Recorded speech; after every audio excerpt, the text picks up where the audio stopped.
we may have a member of the public, possibly. I just admitted.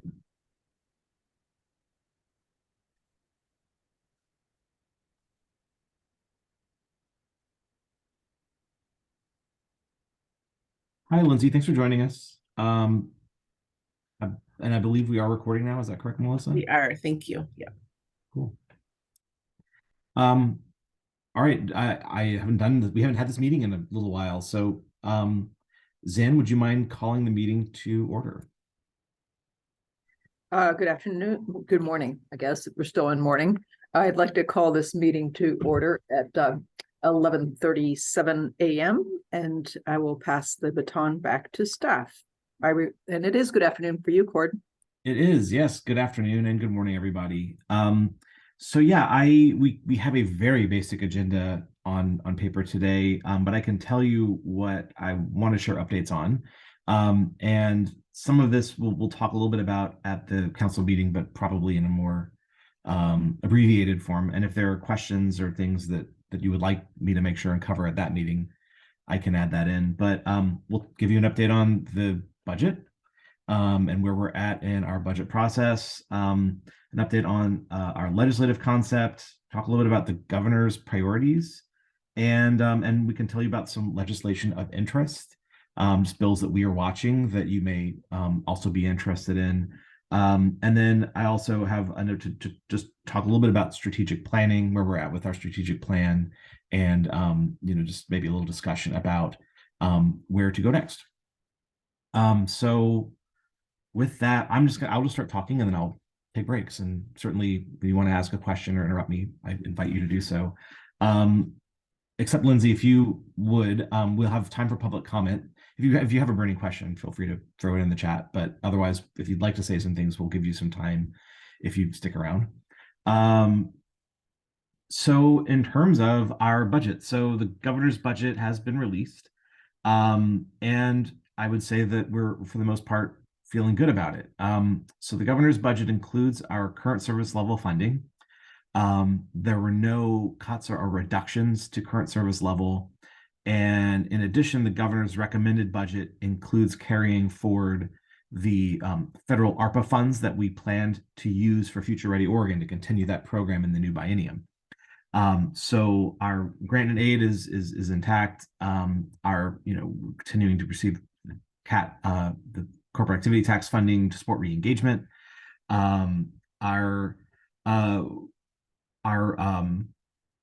We had a policy option package request for funding that included the Future Ready funds, and that part was approved by the governor. We also requested some general fund dollars to support the position, the Future Ready analyst role. That was denied. However, we're going to work on getting position authority and using the federal funds to support the position, which was kind of our backup plan, but we had hoped that we would be able to fund the position with general fund dollars and use the federal funds for grant and aid. Cord, was the proposal truly for new new funds to be appropriated for that position, or was it reallocation? It was the general fund, the position and the grants this current biennium are general fund.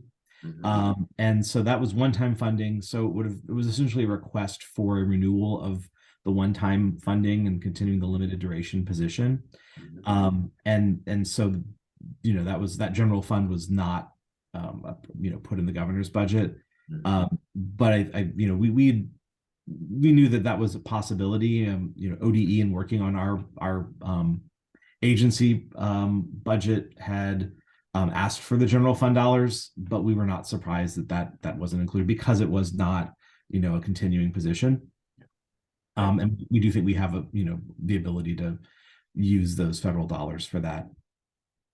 We had also had another policy option package related to creating a prevention and justice position, another analyst position that would support the juvenile crime prevention grants and other work related to our JCP and Title II federal fund grants, more on the prevention side of grant funding. That position was also denied, but we weren't totally surprised by this. What we've come to understand about the governor's budget is that there was there was really a focus on sustaining things that are already happening, but not on creating new positions or new programs. So those were not, outcomes we didn't totally expect. But the legislative concept that we had put forward, to my knowledge, is not going to move forward at this point. We did talk to the governor's office about it. The sense we got was that because it was a technical fix, updating council and division language and statute, that certainly has value, and I think even has some alignment with the governor's priorities in terms of allowing us to be more efficient and effective in our work. It just wasn't something that, given just the timing and bandwidth that was going to get picked up. There may still be a chance that it could work its way into an existing bill where it might be able to fit into the I want to call it the regarding clause, but it's not what it's called. But where the subject matter might be such that it could be incorporated. I get the sense that that legislative concept may be something we have to pick back up in a future session. But the budget process now, the Ways and Means, or the Joint Ways and Means Subcommittee on Education, is going to begin education agency budget hearings. Would have begun today, but I believe the first hearing for actual budget hearings was canceled because of the weather. So they'll, I assume, begin next week, and we're currently scheduled to present in early March, I believe March 6th. But given the delay because of weather, that I imagine could get pushed back by a day or two. The governor's recommended budget is what is presented to the legislature. They also are looking at the current service level budget, which for us just doesn't include future ready. But the committee may make alterations to the governor's recommended budget. They may reduce or add funds. So there's still a ways to go to arrive at a final budget. Right now, we're putting the final touches on our presentation. We'll be presenting as part of the Oregon Department of Education. So the ODE hearings go on for a few weeks, and we'll be presenting in one day during those hearings. And I will pause there just to see if there's any more thoughts or questions on the budget, and open it up.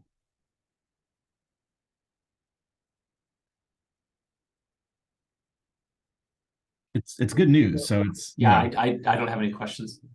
Yeah, well, we will Or definitely. Brian, Oh, go ahead. real quick, I think I'll just note that, and I don't know, and maybe somebody can drop this in the chat. I could maybe after I say a couple words, but the economic forecast, I think, was recently released. And I'll just say out loud that I think that forecast was better news than was expected. And as a regular exercise, all agencies are asked to submit a kind of quick I don't know, outline of what reductions might look like at 10%. That's just every biennium we do that just in case. So we have done that exercise in collaboration with ODE because they manage the the kind of financial side of things. And so I think with that economic forecast, there may be some cuts that agents across the board that some agencies may need to take, perhaps less than 10%. There may be cuts that some agencies don't have to make. So just sort of it still remains to be seen as we get through our presentation to Joint Ways and Means, and as the legislature continues doing its work. But I just wanted to just say out loud that hey, that forecast has been issued, better than expected. We'll see exactly where in the Department of Education kind of where any potential reductions end up and whether they make their way to YDD. So just stay tuned. We'll keep you informed. I'll also say real quickly, our presentation is, I think, well, it's right now scheduled for March 6th, which is a Monday. Whether or not that happens that day or happens the 7th or 8th, like sometimes these things get pushed.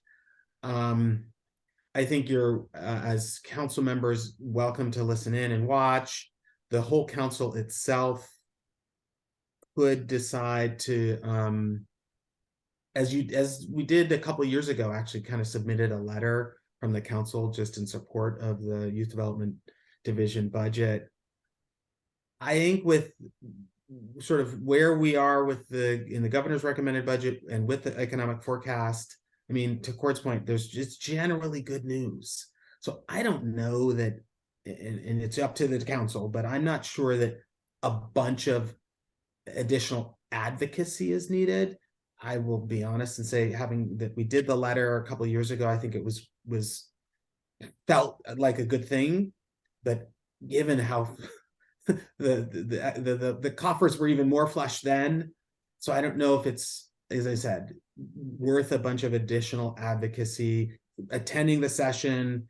If folks are interested in signing up for public comment, just to continue to like spread the good news, hey, we more than welcome it. And I guess I'll just end there just to say that stuff out loud. Yeah. Yeah, thank you, Brian. Yeah, that actually brings up a good point, which is that I'm trying to find out. I believe that the public testimony or public comment hearings for budget are at the end of our testimony marathon. I don't know that we have dates yet, but we can certainly share an update on that. And just around advocacy, I mean, right now, at least at this moment, there are no bills that YDD is permitted to or actively supporting other than our budget, the governor's recommended budget. But if that were to change, we could certainly inform the council. My sense, and Brian, you're also talking with the governor's office. We've had a few meetings regarding just the legislative process. And right now, given that it is a new administration and that administration starts right at the beginning of a session, we're being asked to be much more sort of thoughtful in communicating with the governor's office about bills. There's a bit of a process that they have implemented for permitting support of any legislation. We are, as an agency, neutral. My understanding is that the same applies to commissions and other bodies that are part of the executive branch, that we should there be anything we YDD or the council wants to advocate for legislatively, then we should work with the governor's office on that. That said, obviously you as individuals and representatives of your jobs outside of being on the council are of course fully able to engage in legislative process and advocacy, not outside of the council work. But we're just trying, we're kind of, I think that it's a bit of a learning process given how quickly this is all unfolding. Session's only like a little over a month old, but it feels older. And kind of been rolling out, like, I think a little bit adjusting along the way, but we are trying to honor that guidance from the governor's office to just be really communicative and collaborative around bills that we are interested in and talking about. And I think I can stop there and just say that's right now we are not advocating legislatively for anything beyond presenting our budget. Thanks, Court. I do see Parsa has her hand raised. Parsa. Yeah. Thank you so much, Melissa. So for Court and Brian, I wonder, before you all present before the education subcommittee, I'm wondering if you both have the opportunity to meet with the co-chairs ahead of the presentation, just to kind of anticipate some of the questions they may have as a committee. Whereas most of that follow-up, does the governor's office usually lead in that follow-up? I can say real quickly, great, thanks for the question, Parsa. On Tuesday of this week, just a couple of days ago, I, along with other education representatives, leaders of the P20 sort of birth to 20-year-old education continuum, presented to that subcommittee about roughly 10-15 minutes for each agency to sort of give an overview of our work. And in that, we were able to receive, as time allowed, a question or two, Parsa. So we've had a chance to kind of do a little overview. We got one question from Senator Weber, whose district is kind of in the Tillamook area, city of Tillamook. I think she's the former mayor there. And I met with Cord, and I met with her actually a couple of years ago, but she asked just a question about, hey, are youth development division grants awarded around the state, like you representing the whole state? So I think there's kind of this, at least that question, there's sort of how broad is your reach, and is it truly statewide, is interest. I feel like I've hearing thoughts and questions about that more and more, Parsa. We've also had some chance, and I think Cord was about to speak to this, is to just do some individual conversations with different members of that. Senator Dembro, we've had a conversation with. I haven't met with the co-chairs, McLean and Frederick, although I did see Senator Frederick at a meeting a couple weeks ago, and I mean, just sort of said hello. So a little bit is the answer, I think, Parsa. We've had a little bit of a preview, haven't necessarily had individual meetings, but also I'll say real quickly, Senator or Representative McLean asked each of the agencies to provide in their overviews a bit of a sense of how the education agencies are collaborating. So there's also a sort of line of questions about interagency collaboration, which we spoke to just a couple of days ago, and we'll do our best. We'll also, it's sort of a standard part of our presentation anyway. When we do the full budget presentation, we'll hit that point again.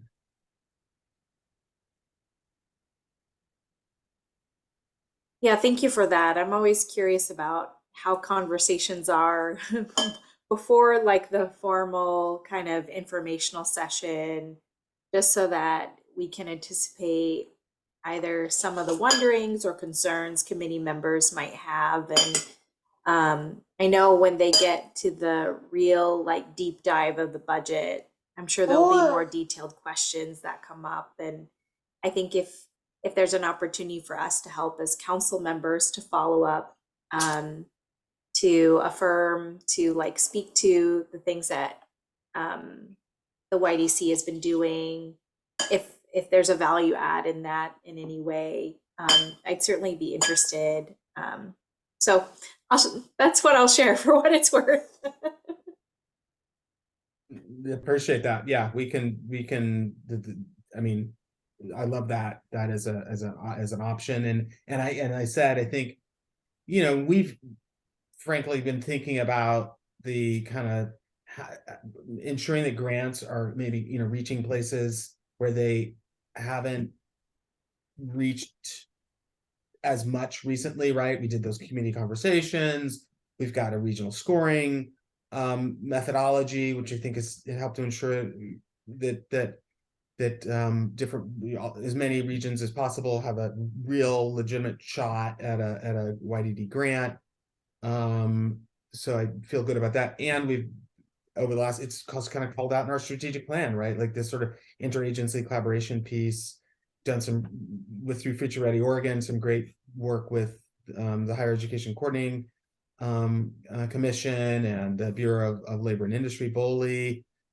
Feel good about our partnerships with OYA. We administer funds that actually come to us through the Oregon Department of Human Services, the Title $20, and we've worked a good relationship and partnership out with them. So we're feeling, I think, really good about the interagency piece, but those are the issues, at least so far, that I'm hearing about. And I think you've got new members, bunch of new legislators. So some of them are just sort of like just getting their bearings. like what is it? YDD? Are you the youth authority? Like, you know, like you kind of see people as we talk, we just try to say, hey, here are the basics. Like, here's who we are. Here's our formation, our origin story. Because I think we've got this opportunity with a bunch of new legislators just to like kind of get them in at the ground floor. So yeah, we'll continue to stay engaged with the council about how to help in that. I don't know, Cord, if you have other thoughts. No, thanks, Brian. Yeah, what I was gonna say was that, you were able with other agency leaders to give a sort of overview.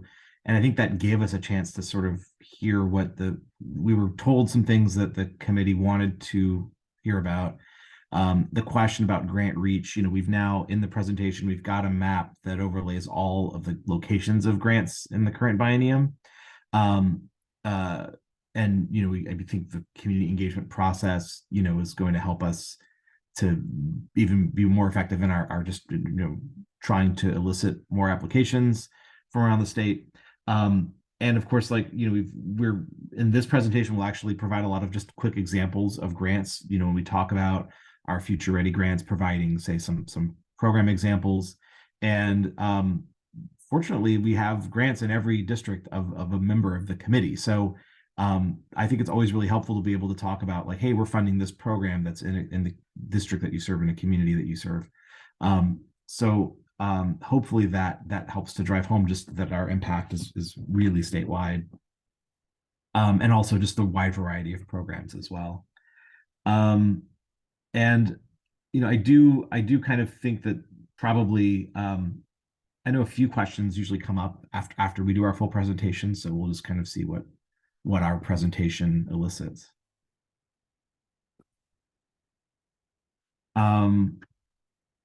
With that, one of the things that I thought would be good just to sort of quickly mention, I'll actually drop a link in the chat. I'm guessing some folks may have already seen or are just familiar with this in a general way, but one of the things that we're still sort of working to sort of highlight our connection to is the governor's 3 priority areas.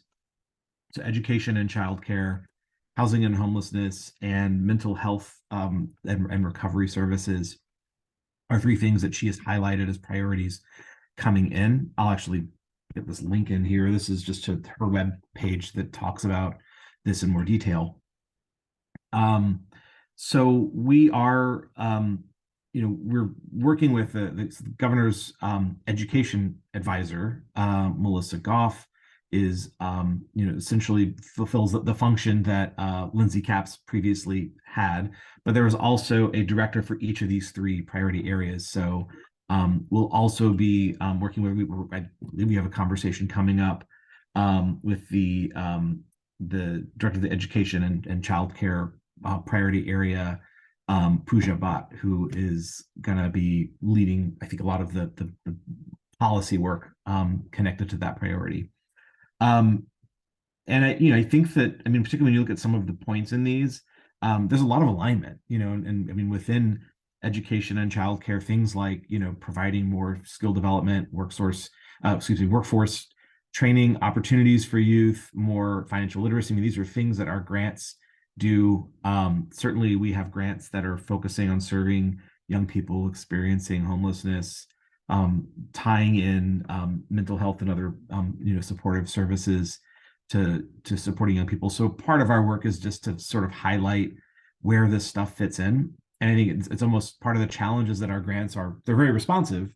They're really, supporting what communities bring forward as their need and what they're trying to do with their program. So, there's such a wide variety, but a lot of these things are supported by youth development dollars. So, I think we feel good about these priorities, and I think that the work is just to really just continue to show how what we do aligns with that. Thanks for sharing that, Cord.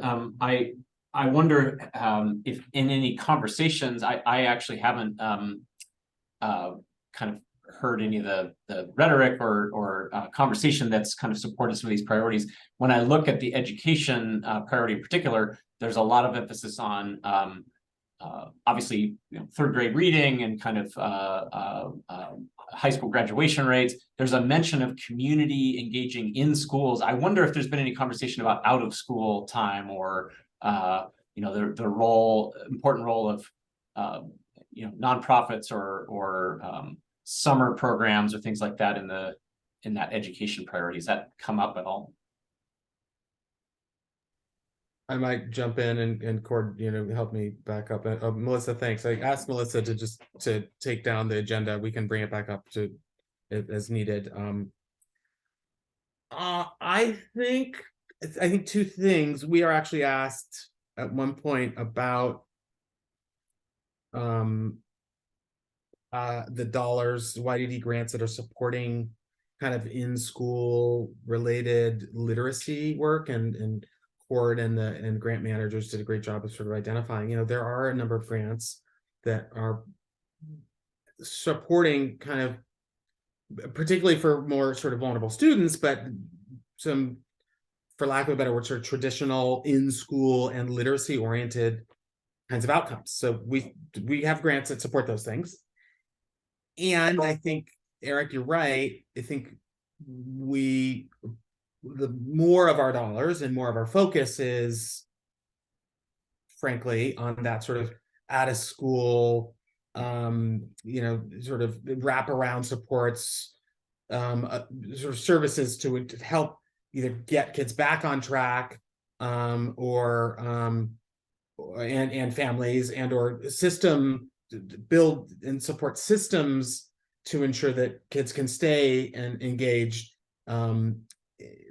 where maybe traditional public schools and public instruction are not doing the best for some of our young people. So long story short, I think there's some education. I think there's some kind of traditional outcomes that seem to be the focus and push right now. And we're doing our best to say, great, we understand that. The work that YDD is doing, generally speaking, is not necessarily going to immediately impact those kinds of outcomes, but is essential because we know and believe that those young people are critical to community success, and though it may take some different kinds of supports and services, and frankly maybe a little longer to get some of those kinds of traditional educational outcomes, but we shouldn't lose any focus or energy around those kids and families. And so we're kind of making that case over and over. And I think with the new administration, there's just some education that we're doing in that regard.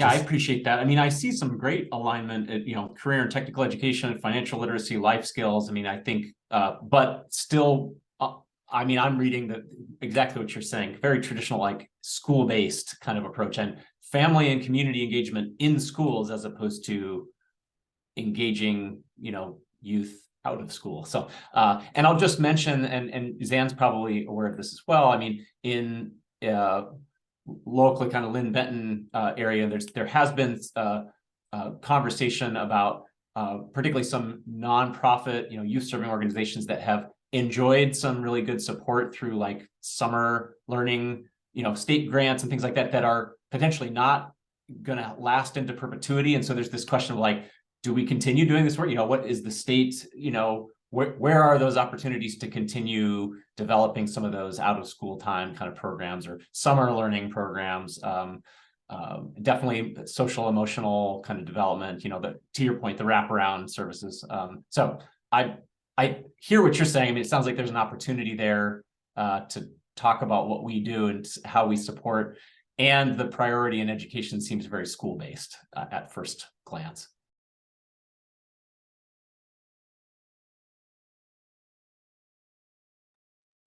Yeah, 100%. And Cord, and I just want to say, just to that point, I see Lindsay and I see Kimberly, like that the two of you are here, as we so appreciate, right? As people who are working on the, I don't know, for lack of a better word, the front line, like supporting, coaching, mentoring, encouraging young people, some of whom I'm guessing are like, to call them young people, like young adults, right? Like I'm overjoyed that you all are just sitting in and listening. And I don't know, maybe it's like not perfectly within protocol, but like, if you have a thought about this issue, we would love to hear it, because you are so important and we are here to like elevate your voice. So I don't know, Kimberly looked like she was like ready to chime in. Oh, or maybe she said bye. No, she got a hand up. I'm sorry, I was doing it the right way. I do have a thought. We do work outside of traditional high schools. We go to the colleges. I'm willing to meet any youth anywhere, or young adult, sorry, transitional aged youth, maybe 18. We work from 14 to 24. So I'm always open to meeting them anywhere, anytime. I want my grant to continue, so I still have a job. So I'm willing to work through the summer. I mean, because school doesn't stop. I mean, on whenever school gets out here. I'm not sure when school gets out in Oregon. And so school doesn't end there. It ends when the individual's finished. And maybe during the summer times when they need more help, or let's get them done and graduated, and let's make Oregon look on that top list. Hey, look how many graduates we have. I'm just really excited. I had done a program like this in California, and I would meet kids anywhere, anytime, and adjust my schedule to meet their need, or young adults, sorry, just bad habit, to meet them where they're at. And that also lets them know that we care, and it gets them more engaged, and it builds that relationship for success. It's not on my time, my schedule. So I'm so flexible. So that's kind of where I'm at anyway. And I'm Benton County specifically, so. And I'm just starting out in Benton County, so if y'all want to get a hold of me, I'll put my contact information out there, and give me some people to connect with so I can get out there and get those people graduated or help them succeed. Hi, thank you for inviting us to share our 2 cents. I mean, that's really nice of you guys. The reason I really wanted to come is because I kind of agree with what you're saying. We focus a lot on the education piece, but as we're working it, we find that education, the ability to do the education has so little with them actually succeeding in education. It's their housing, it's their home lives. And I'm just here to like see like what you guys have planned and addressing that, how we can all intertwine and work together, because I work with such smart kids. I really do. They are so smart, but they're dealing with homelessness. So how can I expect them to sit in class when they're worried if they're going to have a place to sleep tonight? They're dealing with drug addict parents. How can I expect them to sit in class when they're worried the mom might OD? Like, these are my regular things. So I'm like really happy to hear you guys are like trying to see how you can expand other things into this, because from what I've seen with these kids, like these youth, sorry, it's not their intelligence. Like, but that's what a lot of the schools focus on. It's what's going on at home. So like, how can I address that? How can our teams address that? So we can help these kids get to that next level and be that voice for them, because their parents aren't doing it. Like, so that's why I'm here, and I'm really grateful that you guys kind of let me just give my 2 cents on that. Thank you, guys. Thank you both. Thank you for your work. That point, Lindsay, is I think I see, Zan and Eric and all of us just shaking our heads like, it isn't that the kids don't have maybe the skills, the desire. It just, these other circumstances often get in the way. And maybe there are some challenges that kids individually face too, right?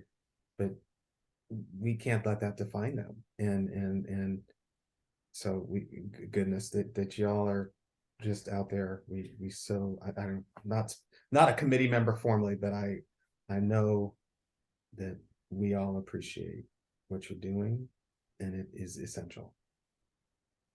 I don't know, committee members, if y'all want to say something. It's just amazing.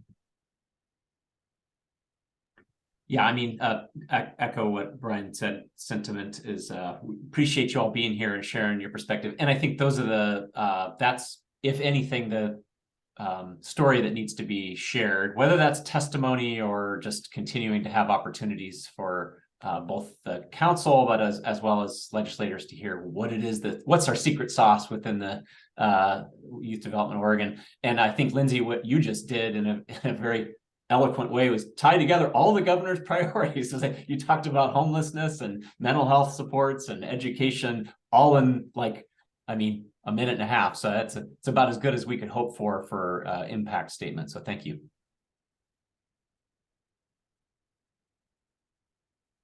Yeah, thank you. I would just maybe add that my sense is that we have some work to do to just I don't know if increase awareness, or just it's also remind folks of the way these things intersect. You know, that talking about education and talking about mental health and talking about homelessness as separate issues is valid in some respects. There's work to do in each of these that is unique, but there's a lot of work to do where these things all connect. And I think that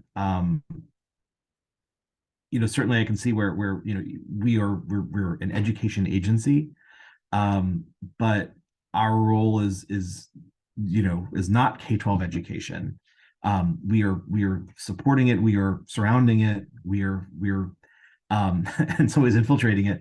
You know, that what YDD grants do, it kind of goes beyond a lot of the sort of like maybe traditional sense of like what an education priority is. Like, yes, we do have programs that are focused on literacy, but you know, I think that the ingredients for success include things like you know, stabilizing young people and their families and building relationships and trust, you know, for youth to be able to work with the adults that are providing services to them. And a lot of that is a lot harder to quantify or to sort of like, you know, talk about as a priority in the same way as like, we're going to provide this program, we're going to invest more in X.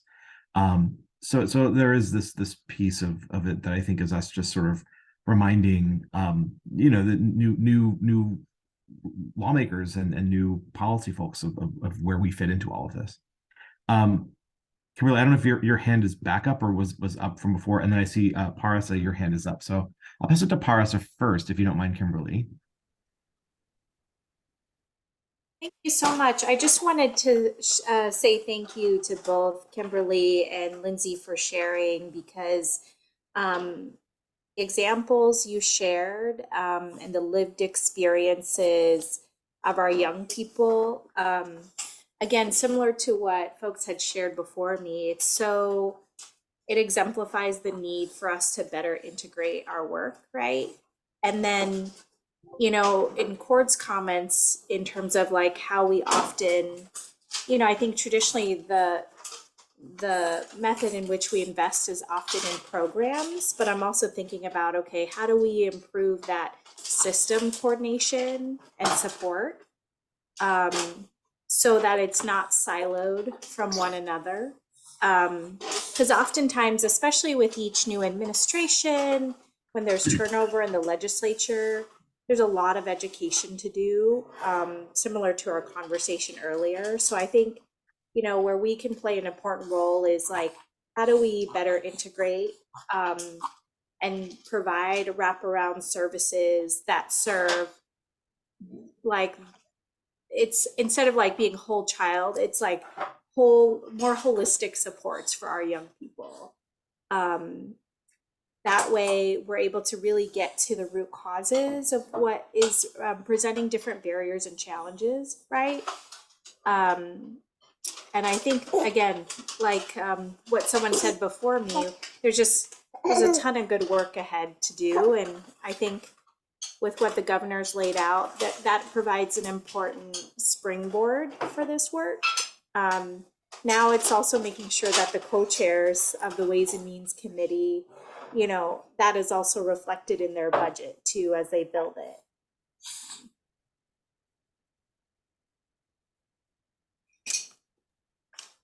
All right, thank you.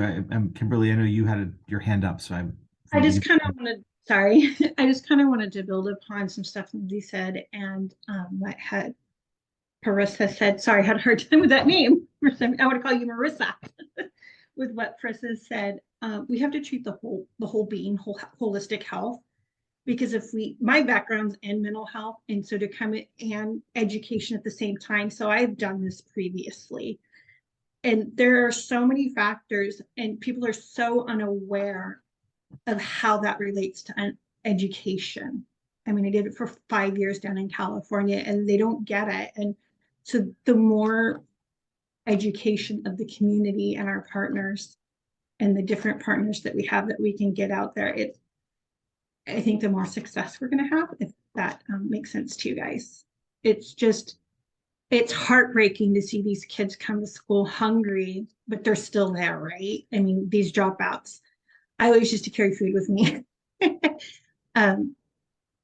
Because if you're not fed, you can't focus, you can't do school. I mean, or if, like Lindsay said, if you're worried about your parents ODing, how are you supposed to focus on school?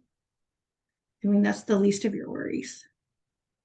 Because a lot of them have to contribute to their home life, financially or in whatever ways they can. And it's heartbreaking, and people need to understand that there is a correlation there.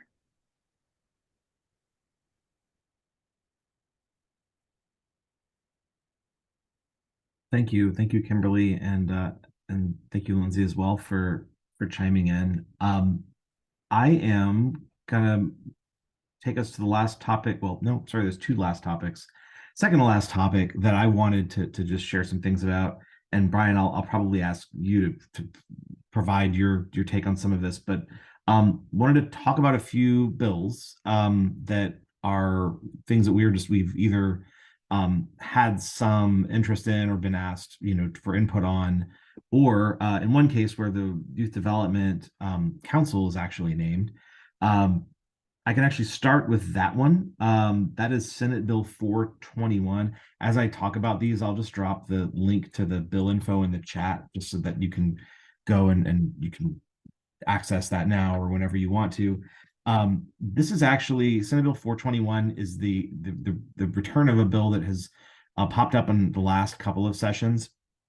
I think the previous iteration, or maybe both iterations, it was called the Youth Racial Justice Advisory Committee. It was a 5-letter acronym, and I know Parsa, you've done a lot of work on this, so you may also have some insight on the new version of the bill. The name of the committee is changed in this bill. It's just sort of renamed as the Youth Advisory Council, but a lot of the structure and contents is similar. And this is what it sounds like. It's meant to be a body of young people who make up this advisory group. Thank you. Yes, Racial Equity and Justice Youth Collaborative. I was like 4 out of 5. I believe that the two places that we're mentioned is that the either council and or division are to sort of work with this body to sort of talk about policy issues and priorities, but also that the membership of the body may include youth council members or youth from our programs. So I know, Brian, you had a meeting, I believe, with the governor's office and with Colt Gill from ODE about this. So I want to turn it back over to you as you, I think, have more knowledge and, of course, get Paras's input as well. Yeah, I can say thanks, Cord. I appreciate it. Yeah, we had a kind of quick internal conversation. I think the name in the latest bill is now Youth Advisory Council or something. I think it's shifted. Parsa, you may know, but I think there's been some shifts in some of the language in the bill, and I know that. Let's just remind ourselves, and Parsa, maybe you have some of the history, like this. And this is some of what we discussed internally, just because I didn't know all the background. I mean, this has been an idea since at least 2017 or 18, and had multiple tries at trying to get this legislation passed. And so now here we are again in literally 5 years later, trying to get something passed around a student youth group, providing input, feedback, direction, etc., to the Oregon Department of Education and other sort of education serving organizations. So we just were reminded in our internal conversation about some of the history, because again, we're dealing with some new advisors at the governor's office level, so needed to make sure that they had the kind of background and context. And my sense is that that was just really a helpful conversation. We're there to, again, needing to sort of follow the governor's office lead, but there to help speak to the importance of this as a youth development opportunity. Leadership, voice in systems and system change is essential, right? The voices of lived experience, and whether they're like the shining examples of student success, and or they're those young people who have had challenges, whether it's in school or at home, and are sort of finding their way back through the supports of folks like Lindsay and Kimberly, right? So we ideally that lived experience needs to be represented in some way, but how and whether this bill advances, I'm not exactly sure. I'm not sure if there's been a hearing scheduled or not. We'll see. But I know that at its core, this concept of youth and student voice is something we know is critically important. And we're excited to be named in it, and that there may be some opportunity. No, go ahead, Parsa. Yeah, I'm happy to. Oh, hold on 1 second. I think I couldn't. My video was gone for a second. Yeah, I'm happy to add and fill in. So, so glad that there's been additional conversations at the leadership level about the bill. So again, this is, I think, the 5th iteration of the bill, because there's been multiple tries and trying to get it through.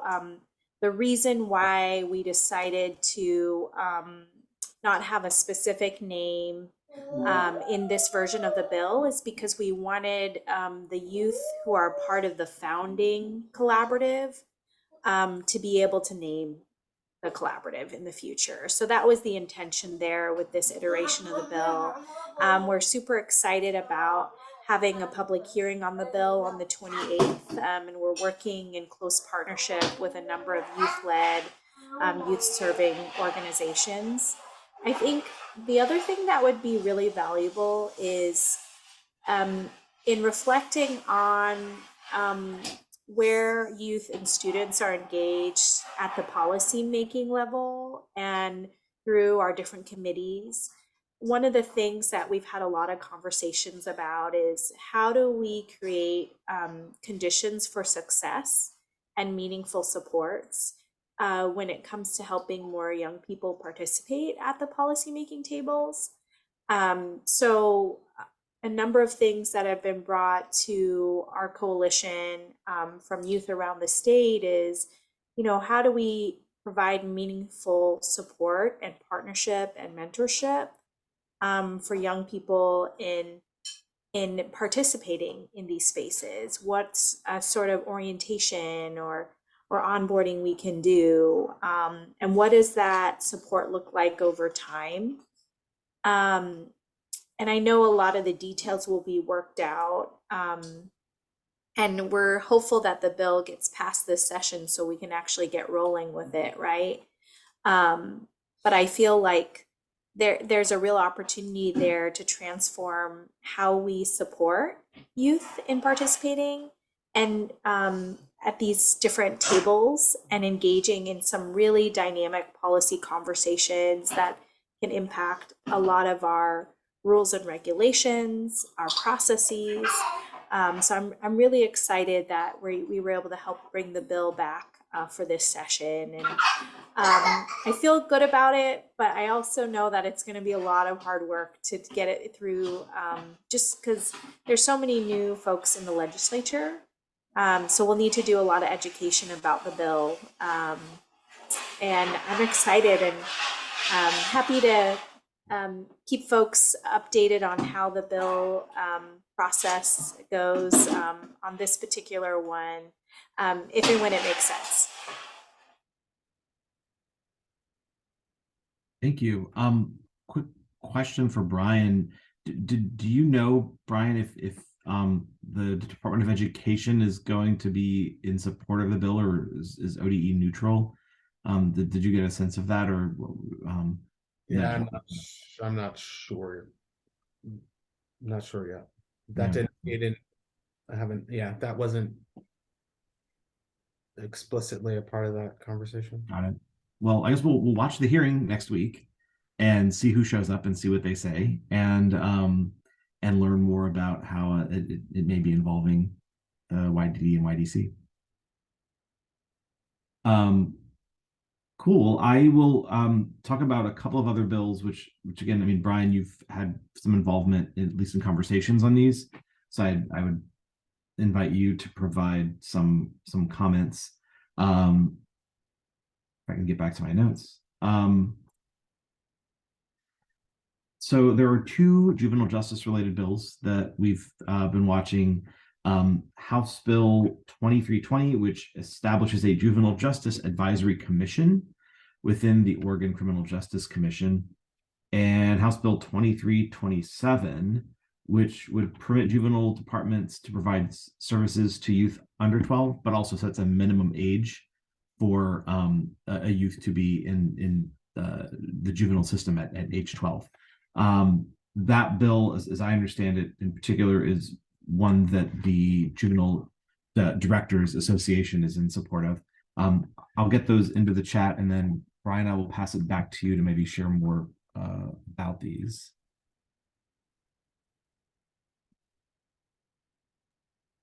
Yeah, I don't know that. I mean, we've been in some conversations. I've been invited along with and Anya Sakina from our team has been attending the sort of, I don't know, information sessions that Representative Kropp, who I think is the sponsor of both of the bills, has organized, just informing the attendees at those meetings that, hey, you know, YDD does hold some specific responsibilities around juvenile justice. You know, just like more generally, given the fact that we administer federal funds, so some compliance monitoring and other kind of ensuring protections that are critical to the Juvenile Justice and Delinquency Prevention Act. And also have said, in relation to many of the committee members, right, that the YDC, Youth Development Council, is the designated state advisory group, and the state, and that is a requirement to receive federal funds. And so I wanted to make sure that one of the bills, the first bill that establishes the Juvenile Justice Advisory Commission, was aware that we have a state advisory group, right, that is the YDC, and want to ensure that there's not duplication of effort and or overlaps that are unnecessary. I have also said that I understand and feel that a juvenile justice sort of policy body sounds and seems important. I think y'all, you know, Zan and Parsa, Eric, we talk about juvenile justice issues, but I think that for those that are following, like, the Measure 11 reform work from the past few years, the ballot Measure 110, kind of like drug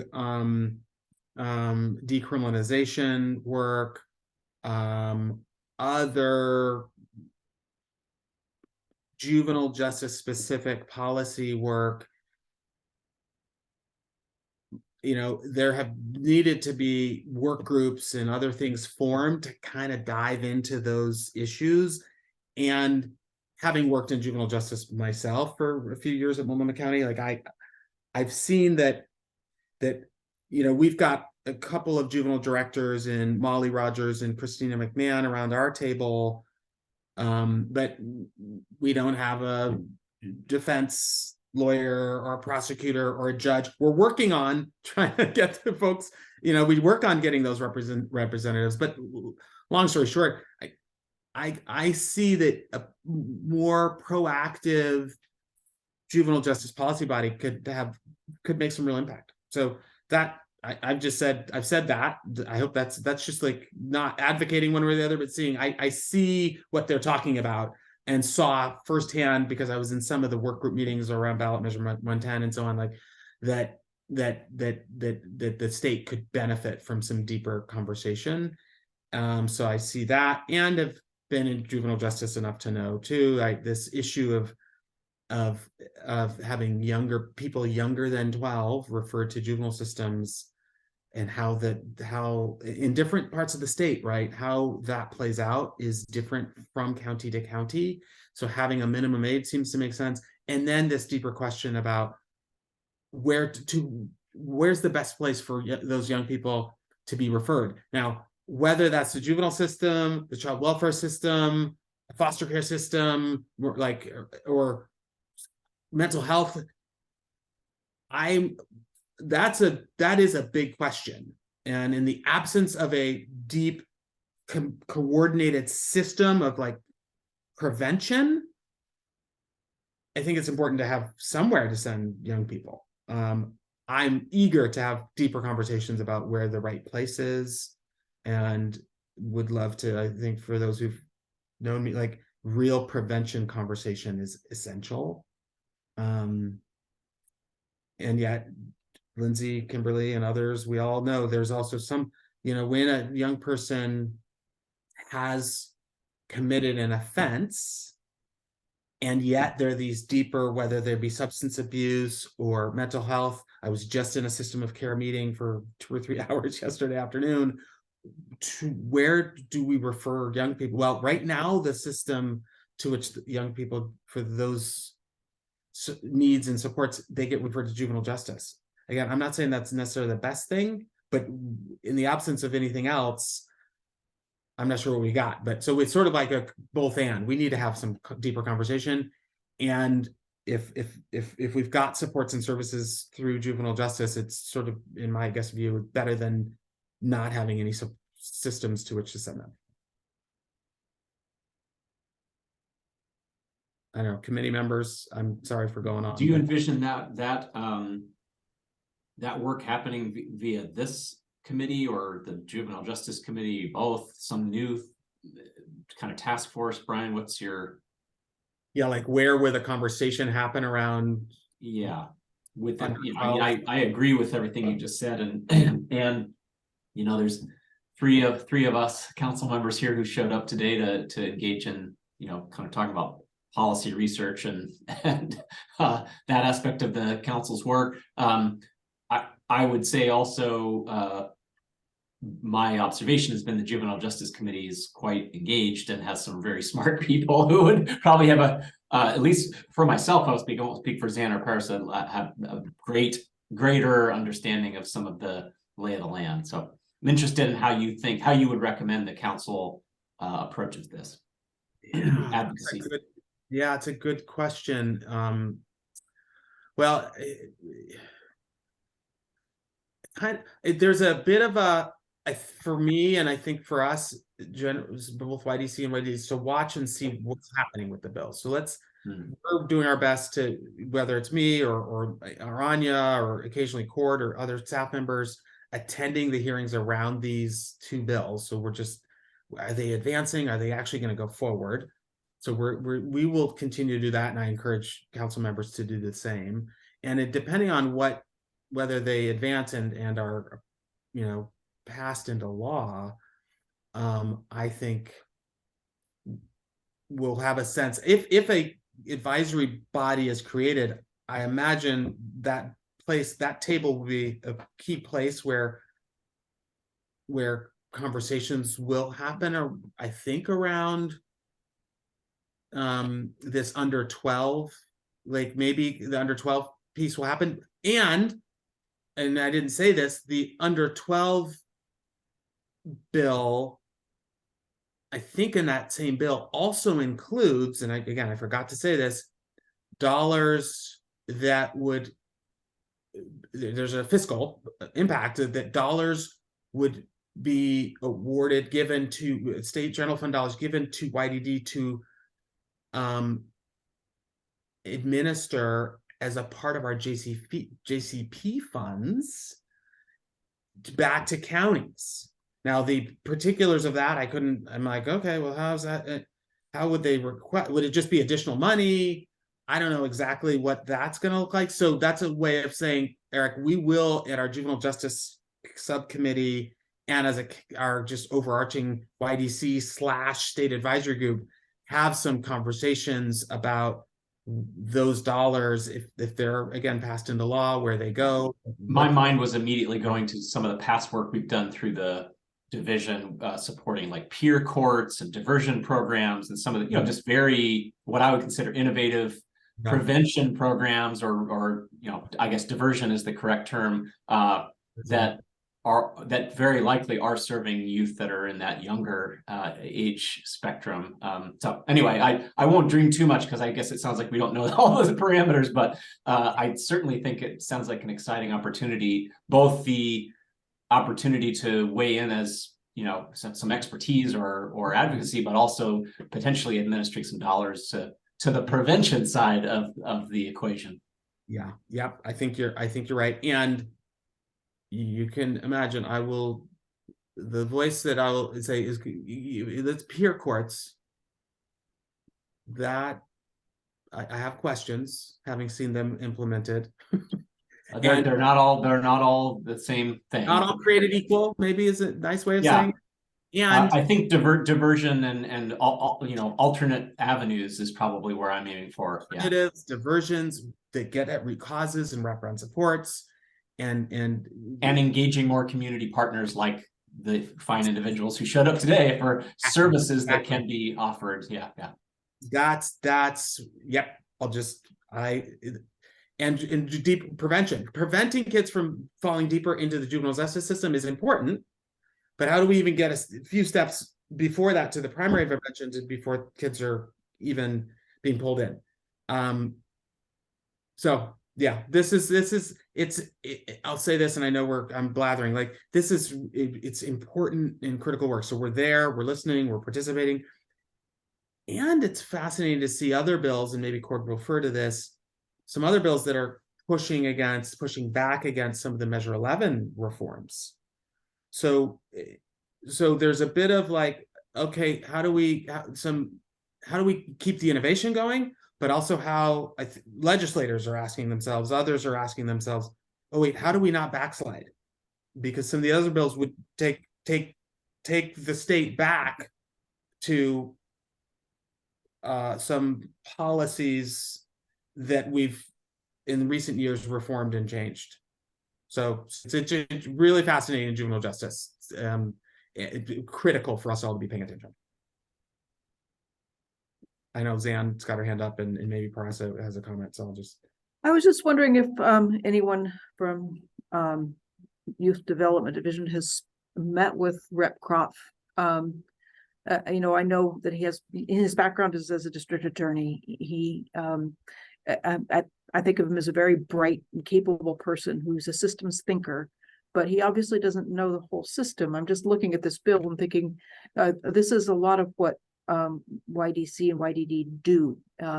And so I'm curious about what opportunities there are just to speak to him further. We've been in a couple meetings. I haven't had an individual meeting with him, but I've definitely made that point more than once. And so have our juvenile justice YDC council members. Like, let's make sure to differentiate. We don't need to duplicate effort here. So we're driving that point home, although I'm not sure. I haven't looked at the bills recently to know if things are. That was kind of my point too, is educating folks on what we have done, legislators in particular. And we have within our portfolio some not too long ago examples of some prevention diversion type programs that are not the traditional juvenile crime prevention. So, I mean, Anya would be the one who could pull out the historical, history as in like 4 years ago, right? I mean, it's, we kind of forget pre-COVID, there were a lot of things that were happening. So I think that there's a story to tell there of how we have had a strong history of supporting those types of programs. And I think that for the minimum age bill, the juvenile directors have been at the table. They are very much a part of that. I'm not as concerned about that one. the other one with the Juvenile Justice Advisory Commission that would in the CJC that kind of sets up a parallel structure. And I'm looking at the duties and I'm thinking that's what we need to look at. We need to look at, are we as the YDC doing this work that and we are doing some of it. I think addressing the need to have more youth members of YDC is also important. You know, creating another body to fill with young people that aren't well enough supported to be able to truly participate in this work is not what we need. And it takes a lot of staff time to do that. And that's where I'm concerned.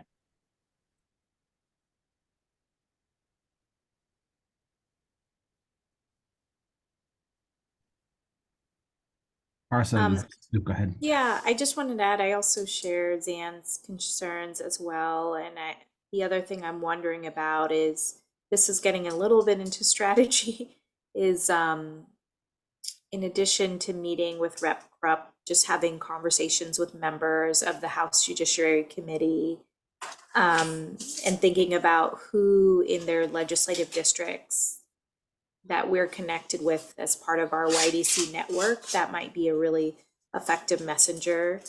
The other thing I'm wondering about, I didn't track this public hearing, but I wonder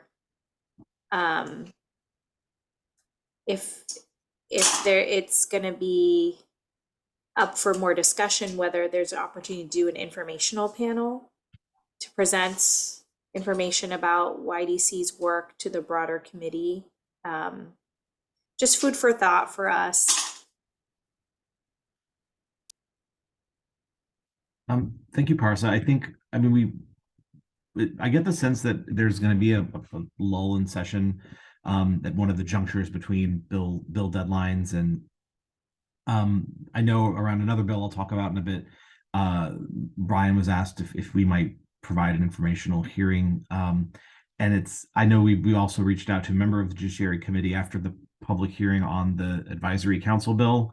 That meeting hasn't happened yet, but yeah, I see Brian put it in the chat, and Rep. Bynum, might be potentially open to inviting us for something like that, because we do. I mean, I've actually testified as much to Judiciary committees as I have to education committees for YDB bills because of our role around juvenile justice. So even though I don't think we are thought of in some sense as a justice related agency, we very much are. And I mean, the one thing to a question that you raised, Eric, I mean, the way that the age minimum and under 12 services bill is written, it is essentially adding youth under 12 who have committed an offense as a group that can be served by the JCP grants. And then it defines what those services could look like. So, and of course appropriates apparently additional funds. So I think that the best case scenario, if that bill were to pass, is that it would add additional funding for JCP services, and include this younger population as a group that would be served. But as it's written, it would all sort of go through the same process that the juvenile crime prevention funds go through with the Juvenile Justice Committee. But a lot remains to be seen, particularly around the hearing, which is coming up. I have not seen any movement on the advisory committee bill. I just checked and there hasn't been any, my observation from that first hearing was that it didn't seem clear that the committee was sold on the concept, at least as it was presented. And it does feel like something that I think, in very subjective opinion, could probably be developed more. I think that there was even some ask like, hey, agencies, like, do you have input on this? That it was one of those things where I think that it is an idea that is still sort of being refined. But I think that the goal is to have all of the players at the table, and what the purpose of that is and who is at that table still seems to be a work in progress from my perspective. I was looking, I feel like there is a Measure 11 sort of repeal bill, although I cannot, for whatever reason, find it in my notes. And Brian, you might remember the number. My sense is that is not probably going to go anywhere. But it is, there is that thing going on too of some some legislation that seeks to undo what we would regard as progress. Another such bill is Senate Bill 48, which I'll drop in the chat, and that is a truancy bill. It recriminalizes truancy. That bill actually does have a hearing. We were asked for some information about it and have shared, where we see that coming into conflict with both our JJDPA compliance work, as well as the way that it would increase justice system contact for youth and their families, and the way that fines, essentially are creating a pipeline into the justice system that would seem likely to actually increase the likelihood that a family's life would be disrupted and a youth would be missing school. It feels very counterproductive, speaking neutrally and neither in support nor in opposition to the bill. But they will have a hearing, but my sense is that hearing is focused more on the topic of how to effectively address school attendance and what some constructive approaches might look like. But I will get the bill in the chat. I think I should probably stop there because I have feelings about that bill. They're not good ones, so I'm going to just shut up and let the bill speak for itself. I think with you on that, not to interrupt or come into my thing. Please interrupt. Stop me while I'm ahead. I'm like, are you serious? Anyway, I'll go back to mute. I'm just kind of shocked right now.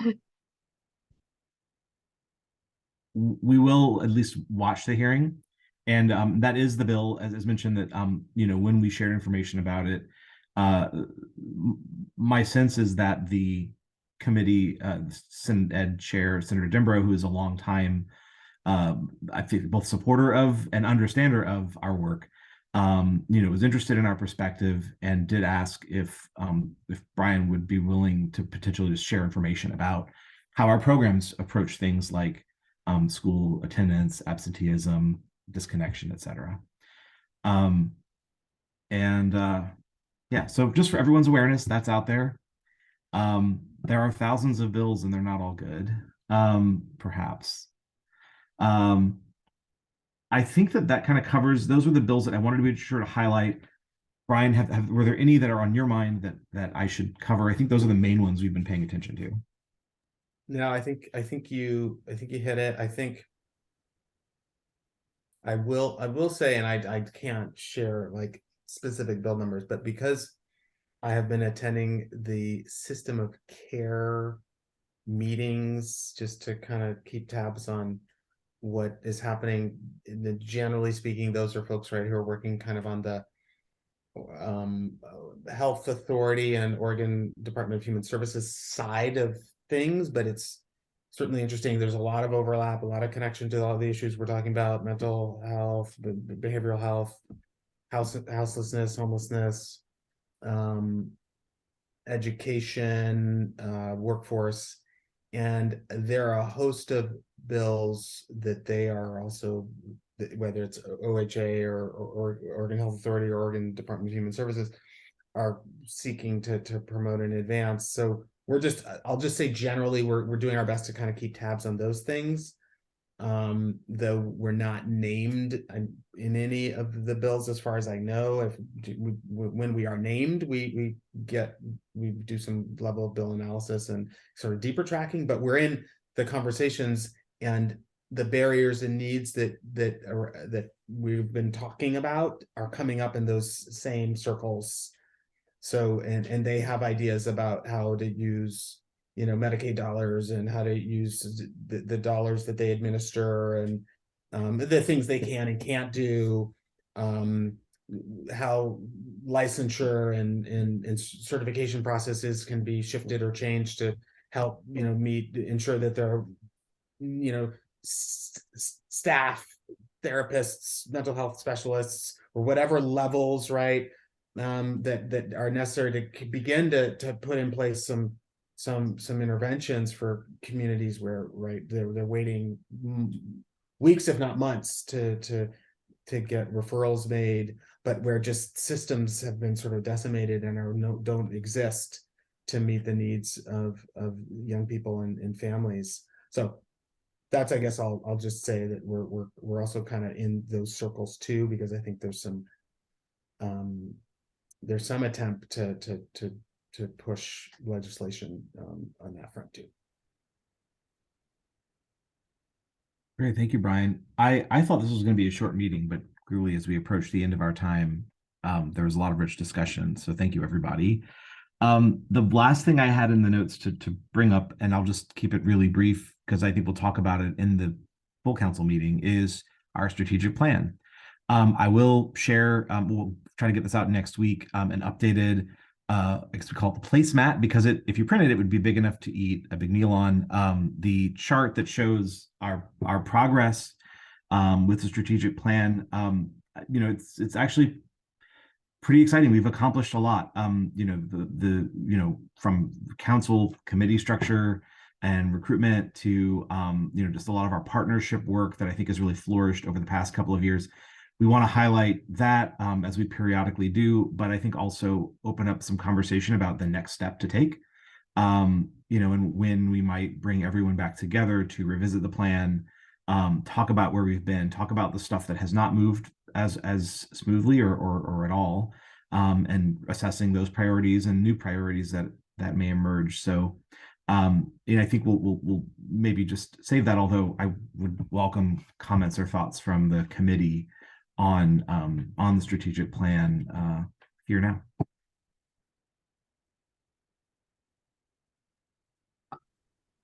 Not really not a fully formed thought, as most of mine are not, Cord, but is there a committee or group? I mean, we used to have an administrative kind of committee, and I know we've reorged, and this committee is, I would say, still forming. Is there a committee that's really got their eye on the strategic plan and implementation, or is the intent, it's us? Okay, I should have asked San. Okay, thank you. I appreciate that clarity. So what does that look like? Zandy, I don't know if you want to speak to that, of what the vision is for how we how we can basically help hold ourselves accountable to the plan. I think that's the question that we need to be asking. And we have had so many other things on our plate that we're just circling back to check in.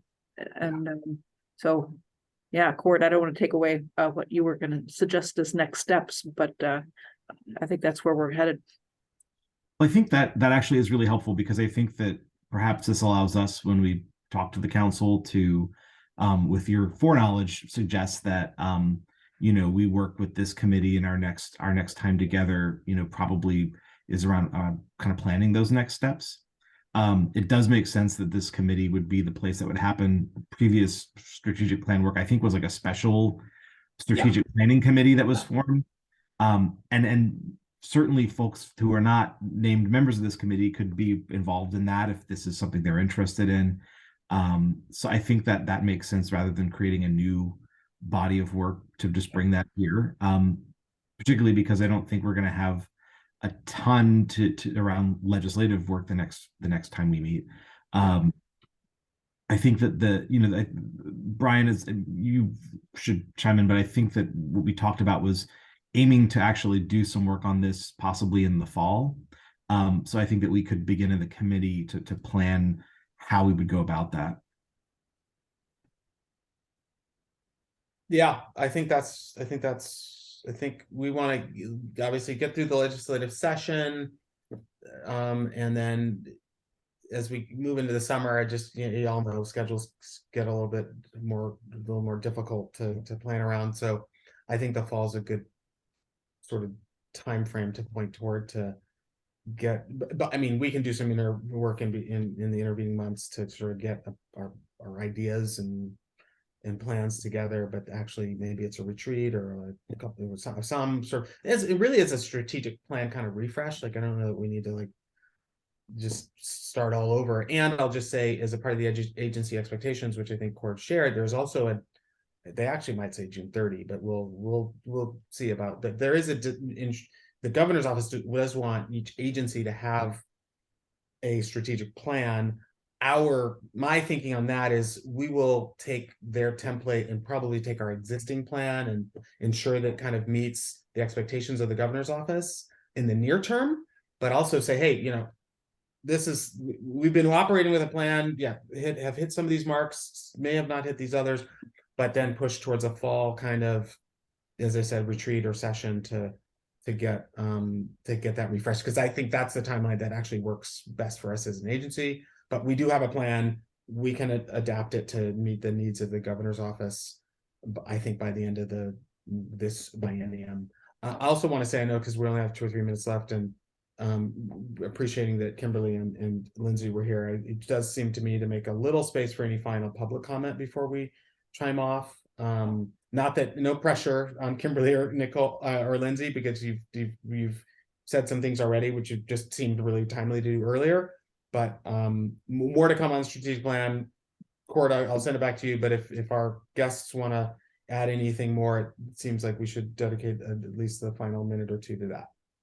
I'll just quickly note that I did not share the agency expectations, and I meant to. I can't find them in my email. I think, Brian, it might be easier for you because you've received them directly a few times.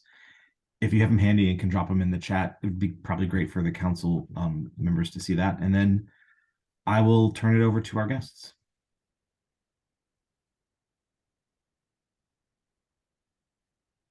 It looks like Yeah, I'm okay.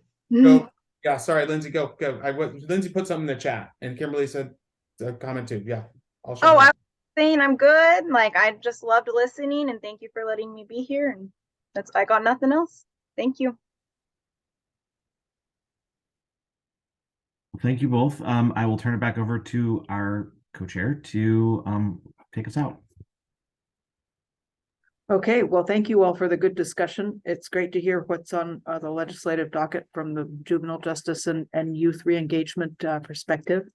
It's wonderful to see Paras's baby. Thank you very much for attending, Kimberly and Lindsay. We will now adjourn this committee meeting at 11:58. No, 12:58. I'll send the expectations just like an attachment, some sort of update to y'all as a council. So just we'll get you that later. Thank you. Yeah, thanks all. Thank you. Thank you, everybody. Have a great day. Stay safe. Thank you.